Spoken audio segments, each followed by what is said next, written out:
আজকে অ্যাকচুয়ালি আমি বিজেপির মন্ডল প্রেসিডেন্ট, নাম শেখরায়, আপনারা আগে অবগত আছেন। আজকে আমাদের ওখানে একটা মান্ডির পাশে জায়গা ছিল, ওটা বাঁশ দিয়ে ব্যারিকেড করা ছিল, সেই ব্যারিকেডগুলো তারা নাকি ভেঙেছে। তো আমরা শুনেছি ঠিক আছে, ভেঙেছে, জায়গা তো আর কেউ গাড়ি নিয়ে যেতে পারবে না, সময় মতো আমরা উদ্ধার করে নেব। একটু পরে আমার ড্রাইভার ফোন করলো অঞ্চল অফিস থেকে, তে গাড়ি অঞ্চল অফিস থেকে বের করলো, জলের গাড়ি, সেটা জল ডিস্ট্রিবিউশন করে, সেই গাড়ি অঞ্চলেও জল দেয়।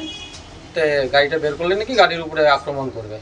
তাই বললাম পালিয়ে কদিন থাকবে, ভাঙলে ভাঙবে, নিয়ে বের করো। বের করতে গাড়ির উপরে হামলা হয়, গাড়িটাকে তছনছ করে ভেঙে দিয়েছে। চাপ ছিল আমাদের ওখানে অ্যাকচুয়ালি অনেক বছর যাবৎ সেই জায়গাটাতে পার্টি অফিস ছিল, কিন্তু টিনের ঘরগুলো ভেঙে যাওয়ার ফলে সেই জায়গার পিছনে ড্রেনটা থাকার জন্য আমরা ব্যবস্থা নিচ্ছিলাম যে ওখানে একটা পাকাপোক্তভাবে প্ল্যাটফর্ম তৈরি করে তার উপর ঘর করা, কিন্তু অর্থনৈতিক সংকটের জন্য সেটা হয়ে উঠছিল না। তো আমরা চাইছিলাম যে ধীরে ধীরে ধীরে ধীরে ওই প্লেয়ারগুলো তুলে এই কাজটা করব। তো আজকে খবর পেলাম যে তারা দখল করে নিয়েছে, আর কি পরিষ্কার করেছে বা দখল করেছে। তো একটাই কথা, যে জমি ঘাড়ি নিয়ে যায় না, নৌকার উপর গাড়ি উঠে, গাড়ির উপর নৌকা উঠে। তো সবাই যেন চিন্তা করে যে ভবিষ্যৎটা, অনেক বামফ্রন্ট আমলেও দেখেছি, তৃণমূলের শাসনও দেখছি, অনেক রাজ্যের অনেক অধঃপতন দেখছি, শেখ হাসিনাকেও দেখলাম। তো সবাই যেন চিন্তা করে কাজ করে, যতটুকু সহ্য করতে পারবে ততটুকু আমাদেরকে জ্বালাতন করুক, এর বেশি যেন না করে। আপনার নাম কি? শেখর রায়, মন্ডল প্রেসিডেন্ট, পচাগড় মাথাঙা 4।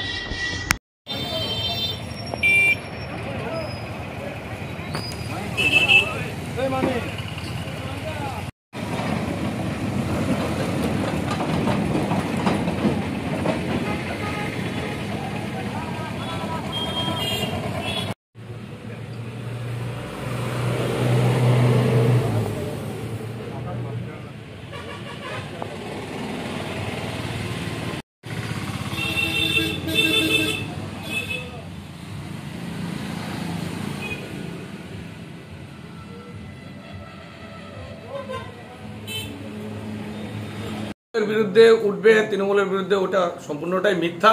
এবং এরা এখন নিজেদের মধ্যেই ভেজাল, তো ওদের পায়ের নিচে মাটি নেই, ওরা এখন যাকে খুশি তাকে দায়ী করছে বিভিন্ন বিষয় নিয়ে। কারণ আমি সকাল থেকে আমরা এই গ্রামে গ্রামে বুথে বুথে একটা জনসংযোগ কর্মসূচি ছিল, তো ওখানেই আমরা ছিলাম।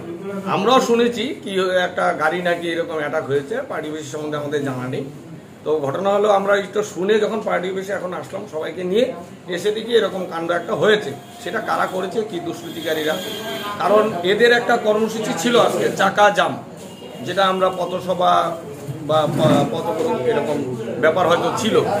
এরা নিজেরাই ক্যাচাল করে, আমরা এর আগে সোশ্যাল মিডিয়ায় দেখেছি এবং ইলেকট্রনিক মিডিয়া, টিভির মাধ্যমে, টিভির খবরের মাধ্যমে দেখেছি, যারা নিজেরাই ফ্ল্যাগ নিয়ে নিজেদের লোককে ডাঙ্গাচ্ছে। এরকম ঠিক তদ্রুপ এখানেও আছে। এরাই এদের উপরে চড়াও হচ্ছে, এটা দোষ আমাদের কংগ্রেসকে দিচ্ছে। সুতরাং এটা সম্পূর্ণ মিথ্যা, ভিত্তিহীন।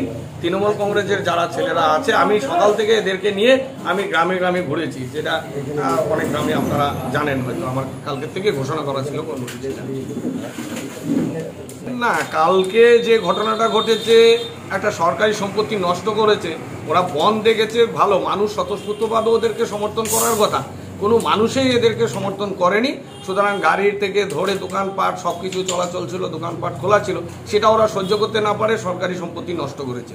এবং এদের মধ্যে একটা পক্ষ হয়তো সরকারি সম্পত্তি নষ্ট করেছে ওরা হাইলাইট হওয়ার জন্য, আবার আরেকটা পক্ষ আজকে হয়তো তাদের নিজেদেরই গাড়ি ভেঙে দিয়েছে, সেটাও হতে পারে। সেটা আমাদের এখানে কেউ জড়িত নেই। আমরা সকালবেলা মানুষের পাশে ছিলাম, কালকে সারাদিন যারা যারা দোকান খুলতে চেয়েছে তাদের পাশে আমরা ছিলাম, এবং স্বতঃস্ফূর্তভাবে মানুষ কালকের বন্ধকে প্রত্যাহার করেছে। তাই আমরা পশ্চিমবঙ্গের মানুষকে আমরা ধন্যবাদ জানাই এবং শুভেচ্ছা এবং স্বাগতম জানাই। আগামী দিনে বন্ধ যেন এইভাবেই প্রত্যাহার করা হয়। সঞ্জয় বিশ্বাস, পচাগড় অঞ্চল তৃণমূল কংগ্রেসের সভাপতি।